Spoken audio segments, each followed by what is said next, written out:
السلام عليكم ورحمة الله وبركاته. وعليكم السلام ورحمة الله وبركاته. بسم الله الرحمن الرحيم.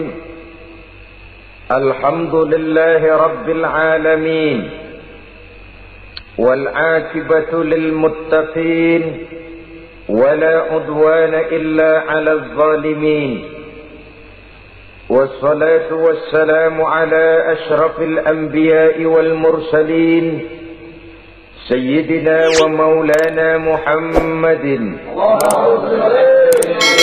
وعلى آله وأصحابه المجاهدين الطاهرين. أما بعد. Saudara-saudara kaum muslimin rahimakumullah,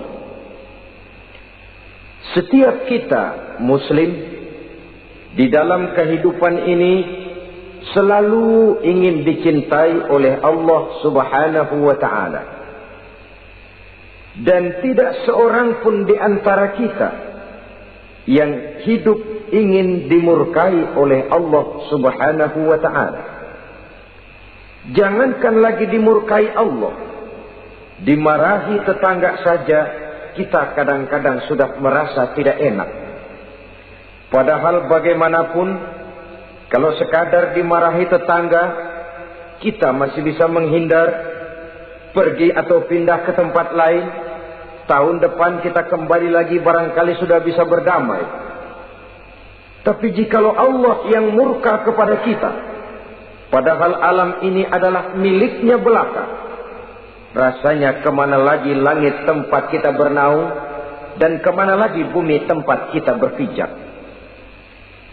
Setiap orang ingin dicintai Allah, tapi tidak setiap orang mau melakukan perbuatan-perbuatan yang kalau dikerjakannya Allah akan cinta kepadanya. Dan setiap orang tidak ingin dimurkai Allah, tapi orang kadang-kadang tanpa sadar melakukan perbuatan-perbuatan yang justru dimurkai oleh Allah Subhanahu wa ta'ala.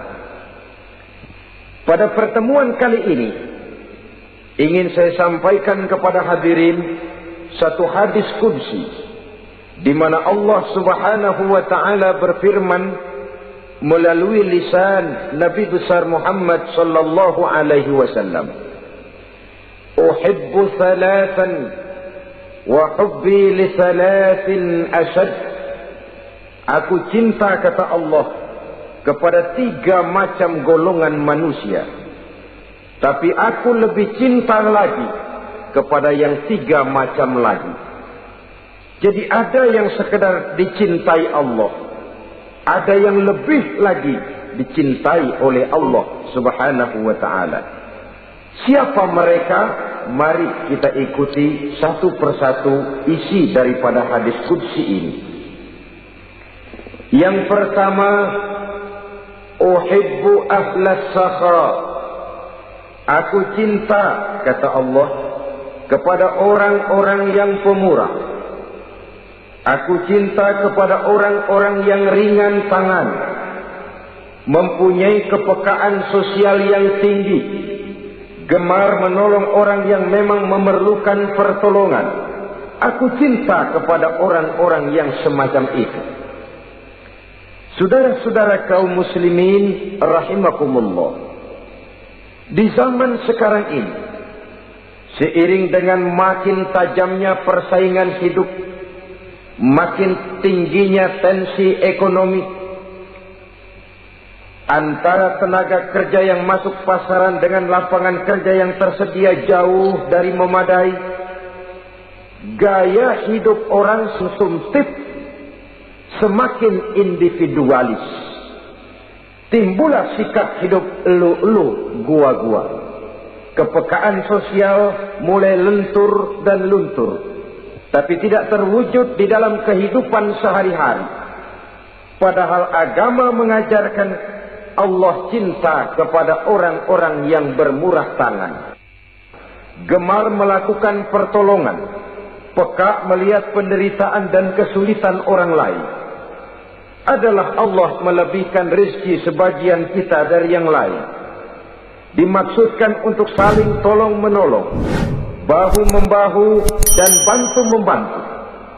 Sehingga dengan demikian, apa yang disabdakan Nabi dalam hadis, Ar-Rahimuna yarhamuhumur Rahman, irhamu ahlal ardi yarhamkum man fis sama. Orang-orang yang punya sifat belas kasih akan dikasihi oleh Allah Subhanahu wa ta'ala. Sayangi yang di permukaan bumi, nanti yang di langit akan sayang kepadamu, akan turun rahmahnya kepada kita bersama. Alangkah nikmatnya kehidupan ini, jikalau yang berkuasa menyayangi yang lemah lalu melindunginya, jikalau yang alim menyayangi yang awam lalu membimbingnya, jikalau yang kaya menyayangi yang miskin lalu mengulurkan tangan memberikan bantuannya, akan terciptalah rahmah dalam kehidupan.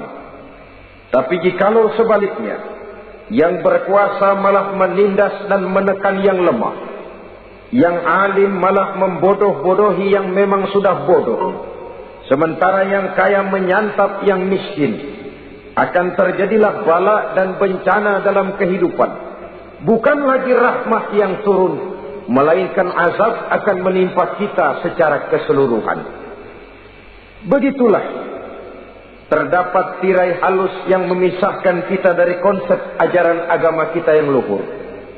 Agama mengajarkan yadul ulya khairun min yadi sufla, bahwa tangan di atas lebih baik daripada tangan yang di bawah. Orang yang memberi lebih baik daripada orang yang menerima.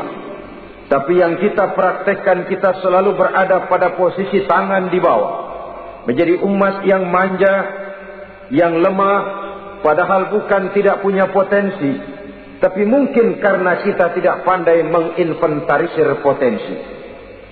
Kadang-kadang ada panitia pembangunan masjid, membangun masjid, meletakkan batu pertama sekaligus jadi batu terakhir. Setelah itu la yamutu wa la yahya, hidup tidak kelihatan geraknya, mati pun tidak ketahuan kuburannya. Masjid impoten, pesantren terbengkalai, majelis taklim terlunta-lunta, rumah sakit Islam tak kunjung selesai. Tidak adakah orang Islam yang kaya? Banyak. Tidak adakah orang Islam yang punya posisi kunci, posisi basah, posisi menentukan? Banyak. Secara jujur kita harus berkata, yang belum banyak ialah yang mau berbuat atas nama dan demi kepentingan agamanya. Kita juga bukan tidak punya potensi. Kita tidak pandai menginventarisir potensi untuk kepentingan dan kemaslahatan kita bersama. Saudara-saudara kaum muslimin rahimakumullah, dengan demikian kita bisa lihat dalam kehidupan sehari-hari di masjid misalnya. Itu kalau hari Jumat kadang-kadang kita sengaja mau berangkat sholat Jumat tidak bawa uang. Maka yang paling lancar di masjid, kotak. Saudara boleh lihat kotak itu, dari sudut ke sudut hampir tidak pernah macet, lancar betul jalannya. Sekali macet, kotak 50, 100. Wajar kalau masjid-masjid kita lalu impoten. Bagaimana akan mengadakan kegiatan kalau tidak ada dana? Oleh karena itu pada kesempatan ini saya ingin mengetik, berbahagialah kita jikalau oleh Allah Subhanahu wa ta'ala diberikan kepercayaan berupa titipan, wa mal malu wal banuna illa wadai', harta dan anak-anak tidak lain satu titipan dari Allah Subhanahu wa ta'ala, dan pada satu saat titipan itu akan diambil oleh yang empunya. Allah cinta kepada orang-orang yang pemurah. Allah akan memberikan balasan yang berlipat ganda. Kalau saudara bersedekah kepada anak yatim, bukan si yatim itu yang akan membalasnya. Kalau saudara membantu pembangunan masjid, bukan panitia masjid yang akan memberikan ganjarannya. Kalau saudara membangun pondok pesantren, bukan kiai yang punya pesantren yang akan memberikan balasannya. Allah Subhanahu wa ta'ala. melalui jalan yang tidak kita sangka-sangka, melalui jalan yang dalam istilah Quran disebut min haitsu la yahtasib, melalui jalan yang tidak pernah kita hitung, kita sangka sama sekali, jalan gaib yang hanya Allah saja yang maha tahu. Sebaliknya, wa hubbi lil faqir as-sakhi asad, kata Allah, aku cinta kepada orang-orang yang pemurah, tapi aku lebih cinta lagi kepada orang-orang miskin yang pemurah.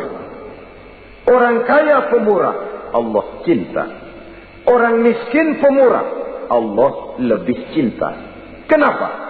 Kalau orang kaya sedekah 5.000 rupiah misalnya, orang miskin pun sedekah 5.000 rupiah, sama jumlahnya, sama ikhlasnya, sama halalnya, tapi besarnya pahala lebih besar sedekah si miskin yang 5.000 rupiah itu ketimbang si kaya yang juga 5.000 rupiah. Kenapa maka demikian? Oh, buat orang kaya uang 5.000 apalah artinya.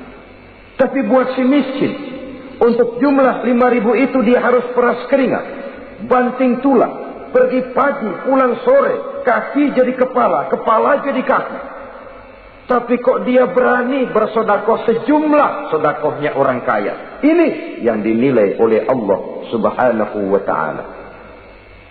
Saudara-saudara kaum muslimin rahimakumullah, sifat inilah yang dahulu dicontohkan oleh baginda Rasul. Bahkan apa yang beliau sedekahkan kepada orang lain biasanya adalah sesuatu yang lebih baik dari apa yang beliau pakai sendiri. Watak ini yang diikuti oleh generasi sahabat. Kita ambil contoh ketika terjadi perang Tabuk misalnya. Datanglah Sayyidina Abu Bakar Siddiq, membawa seluruh harta bendanya disumbangkan di jalan Allah. Melihat ini Nabi bertanya, hal tarabta li ahlika syai'an ya Abu Bakar? Wahai Abu Bakar, begini banyak harta yang kau infakkan fi sabilillah ini, apakah buat keluargamu sudah kau tinggalkan? Sayyidina Abu Bakar dengan tegak menjawab, taraktu lahumullaha wa rasulahu. Sudah, saya tinggalkan mereka Allah dan Rasulnya. Saya tinggalkan mereka keyakinan, akidah, iman, bahwa kalau kami menolong Allah, menolong agama, Allah akan menolong kami. Bahwa kami tidak akan jadi melarat karena memperjuangkan agama. Bahwa kami tidak akan jatuh miskin kalau harta ini kami belanjakan di jalan Allah. Kami tinggalkan keyakinan itu kepada anak-anak dan istri di rumah. Sementara harta yang ada, seluruhnya kami bawa kemari. Keyakinan yang dimiliki oleh Sayyidina Abu Bakar Siddiq di zaman sekarang ini sudah merupakan keyakinan yang sangat langka. Kita belum yakin benar akan kebenaran janji Allah. Sehingga dengan demikian timbullah keraguan-raguan. Apa iya kalau saya belanjakan uang ini di jalan Allah akan ada balasannya? Apa iya kalau uang ini saya gunakan untuk melaksanakan ibadah akan datang balasannya? Padahal dalam hadis qudsi Allah menjanjikan, ana inda zanni abdi bi. Aku ini, kata Allah, bagaimana menurut persangkaan hambaku saja kepadaku. Kalau dia sangka baik, insya Allah baik datangnya. Kalau dia sangka tidak, aku bagaimana menurut sangka hambaku kepadaku. Itulah sebabnya dalam segala hal kita harus husnuzan, berbaik sangka kepada Allah Subhanahu wa ta'ala. Saudara-saudara kaum muslimin rahimakumullah, inilah golongan pertama kekasih Allah, orang-orang yang dicintai Allah, orang-orang yang pemurah, yang sadar bahwa harta hanya sekadar titipan dari Allah Subhanahu wa ta'ala.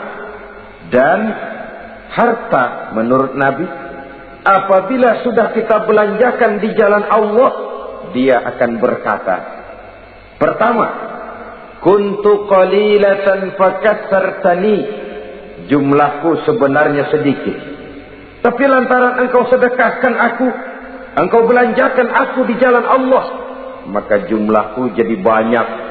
Kau sedekah 1000, dibalas 7000, dikali 10, dikali 100, masih ditambah wallahu yudha'ifu liman yasha.